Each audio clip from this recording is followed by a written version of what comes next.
Hello, how you doing? Thanks for looking in. Bad news, I'm afraid, from my point of view, is that James Timpson has resigned as Minister for Prisons and Probation. He's quit the government.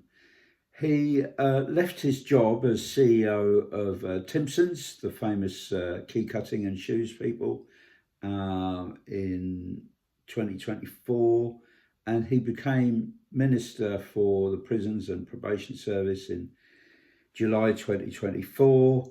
And with the recent changes, he's decided that his time's up, he's done enough, and he's going to move on and stop being Minister of Prisons and Probation. And what a shame, because his heart's in the right place. He was really brilliant. Somebody knew what he was doing for once.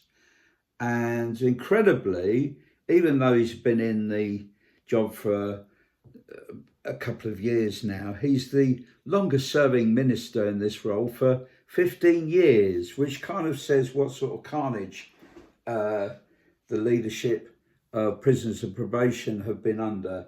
Constant change, constant sort of political appointees who really don't know, I don't feel knew what they were doing, and it caused a lot of problems for Prison and Probation.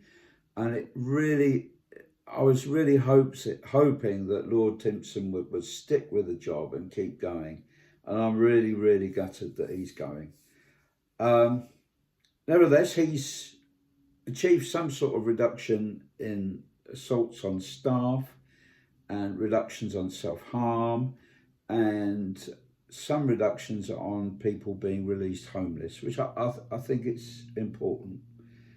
75% of the prisons are now performing a bit better, and 90% of the probation service are now performing better since he's been there over the last 2 years. But there's still a lot to do, and I wish he was there, but I suspect he felt unable to deliver the changes he wanted, and possibly felt he had one arm tied behind his back or lack of resources.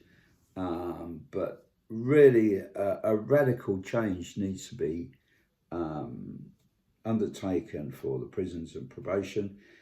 Most importantly, he should have, what really needs to be done is the probation service needs to be a service in its own right and not come under the prison service.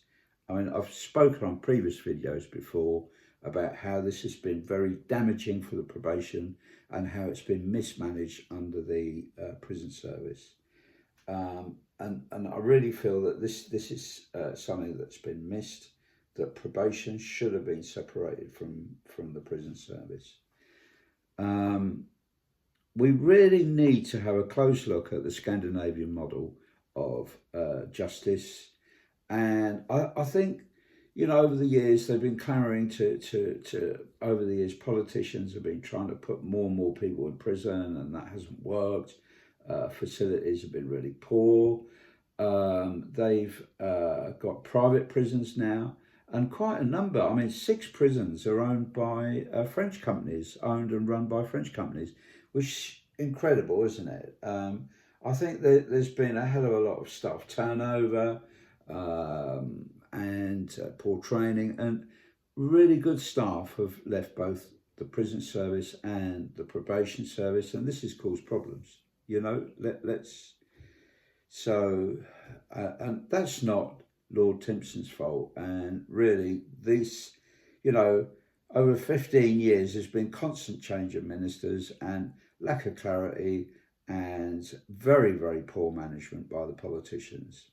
Anyway, let's hope that somebody decent comes in, and I urge people to have a think about how in this country we can reduce crime by looking at how people grow up is the main thing, and by adopting a more Scandinavian model of prisons and probation. Anyway, all the very best, and thank you for looking in. Bye-bye.